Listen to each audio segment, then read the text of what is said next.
It was a lazy Sunday, the kind where time slows to a crawl. My wife, Nora, sipped chamomile tea on our porch swing, her calm presence as steady as the sunrise.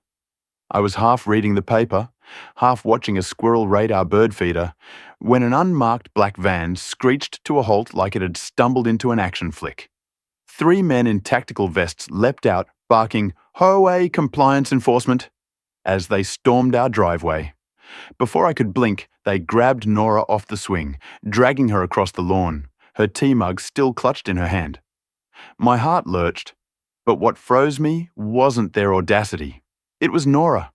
She didn't scream or fight. She just looked at me, dead calm, and winked.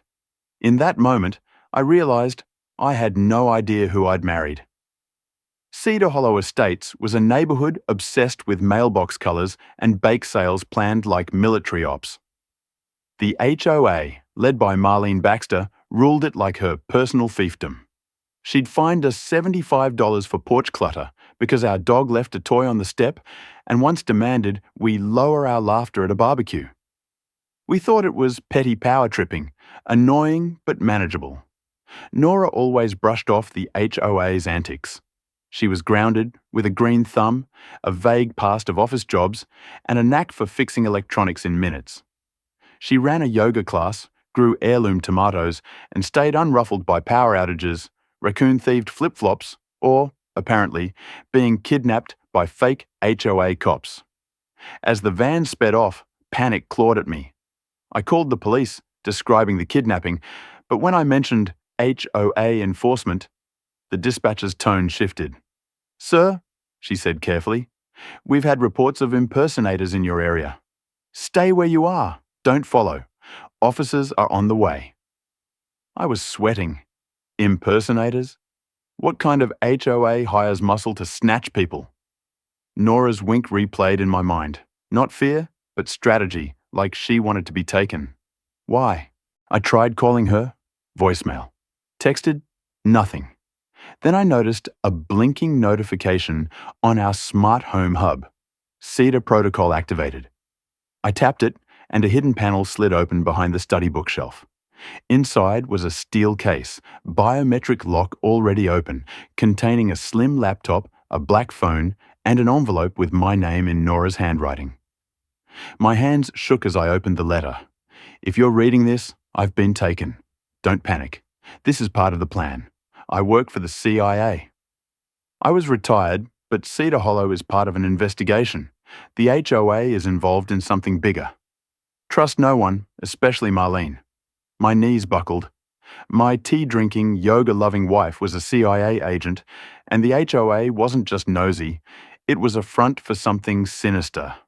I powered on the laptop, which booted into a secure CIA portal with facial recognition keyed to me. A file opened. Operation HOA Sweep. It contained surveillance videos, maps of our neighborhood with red pins, and dossiers on the HOA board. Marlene's file was thick. Financial transactions, travel logs to suspicious locations, an invoice for a private enforcement contractor. The HOA compliance officers were mercenaries from Nevada, their website suspiciously vague. Another file, Contingency Plan, Suburban Lockdown, showed a live satellite feed of the black van turning down a wooded access road behind the clubhouse, recently closed for renovations. I called the number from Nora's letter. It rang once. "Mr. Thompson?" a voice answered. "Yes, who is this?" "Agent Laurel, with Nora's unit. She's safe. We're tracking her. Help is coming." Why is the HOA kidnapping people? They're not just an HOA, Laurel said darkly. Marlene isn't who she says she is. She's under surveillance for laundering money through suburban developments, possibly tied to a foreign influence ring. Nora volunteered to go undercover here. This community is a front. My mouth went dry. What do I do? Stay put. Don't let the HOA near your house. She hung up. I turned, and there was Marlene on my lawn, smiling like a shark, 2 fake officers behind her. "Mr. Thompson," she called, "we need to talk about your wife's violations." This wasn't about porch clutter. This was war. Marlene stood in her teal blouse, clutching an HOA binder, her fake officers in crooked tactical gear, one with a Nerf dart stuck to his boot. I forced a smile, waved from the window like a clueless husband, and locked every door. My brain raced. CIA, Marlene tied to foreign influence, our neighborhood a front for laundering, and Nora running it undercover. The files showed Nora had embedded herself here a year ago, targeting Marlene. Real name Marina Vulov, born in Moldova, here on a false identity. She'd risen to power in HOAs nationwide, filtering money through fake fines and shell contractors into offshore accounts. Our HOA dues funded international crime, and I'd been griping about pool umbrellas.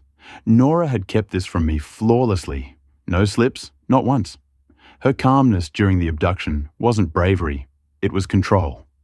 The phone buzzed. Help is in the neighborhood. Don't engage unless forced. Look for signs. They're watching. On the back porch, I saw our neighbor, Mrs. Harper, watering her plants in a pattern, signaling. I waved, she gestured, and went inside. That night, I snuck over. Her home was a surveillance hub, screens showing the block, encrypted radios, a drawer labeled Operation Suburbia, Phase 2. You're part of Nora's unit? I whispered. She smirked. Codename Willow. We knew they might try something bold. When they grabbed her, we activated the failsafe. You were step 1. Why me? You're the wild card. Nora trusted you to stay unpredictable. Nora had been taken to the clubhouse basement, renovated as a storm shelter. She'd planted a GPS beacon in her sandal, and her team needed the clubhouse security grid disabled, wired into our home system by Nora. Willow gave me a flash drive with a deactivation virus. Plug it into the uplink in the shed behind the clubhouse, where Marlene's goons hang out. The next day, I played casual, waved at Marlene, and waited until the guards left for a taco break. I picked the shed lock. Nora had taught me how over wine, calling it romantic, and disabled the grid. That night, Nora sent a voice message. Nice work, babe. They're blind now. Extraction's coming. I'll explain everything soon. The next morning, the neighborhood looked normal.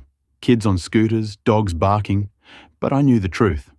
I was to attend the fake HOA budget meeting with other undercover agents. Frank, a grumpy old man who ran Black Ops in Berlin. Sana, a dog walker who knew 6 languages. And Eddie, our mailman, who'd intercepted HOA letters. We'd stall Marlene while Nora's team breached the basement through a tunnel. At the meeting, Marlene droned about water usage and fence paint. I asked about a $14,000 line item for noise management equipment in the basement. Her smile faltered. At the 8-minute mark, Sana dropped her purse. A signal. A buzzing noise from Frank cut the Wi-Fi. Marlene tried to adjourn, but I blocked the door. You're laundering money through fake lawn services, Marina Vulov. Her face dropped. She signaled her men, but Sana threw a flash grenade disguised as dog treats. Chaos erupted. Nora emerged from a trapdoor, stun baton in hand, and took Marlene down with a jolt and a leg sweep. Federal agents posing as landscapers stormed in, cuffing Marlene and her team. The official story was embezzlement. The real one, a CIA extraction.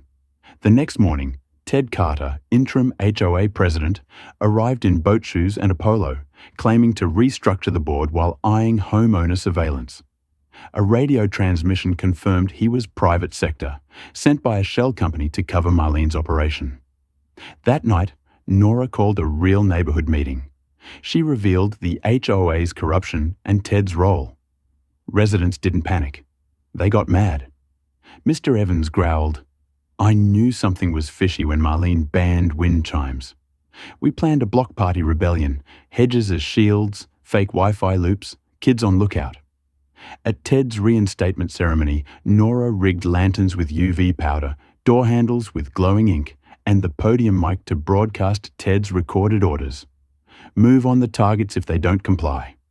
Ted panicked, running through flamingos rigged with pink dye canisters, coating him head to toe. He fled. The footage went viral, and the neighborhood celebrated with fireworks. Marlene's trial began 2 towns over. Fraud, impersonation, illegal detainment, money laundering, operating an unlicensed HOA militia. She tried playing the victim, but CIA footage buried her. She was sentenced to a white-collar facility, no clipboard allowed. Nora was promoted, reassigned to field oversight, her new badge tucked away. I became the new HOA president, rewriting the charter to ban tactical gear and flamingo surveillance. We held Liberation Lawn Day, gnomes, inflatable dinosaurs, taco-shaped lights, a disco ball in a tree. The winner got a flamingo trophy, now a neighborhood hero. A letter confirmed Cedar Hollow as neutral ground, a safe haven. A month later, a new neighbor in a trench coat spoke Belarusian. Nora sighed. We'll see, keeping the porch swing camera on. We were a team now, ready for whatever came next, with a flamingo trophy on our mantle and a community finally at peace.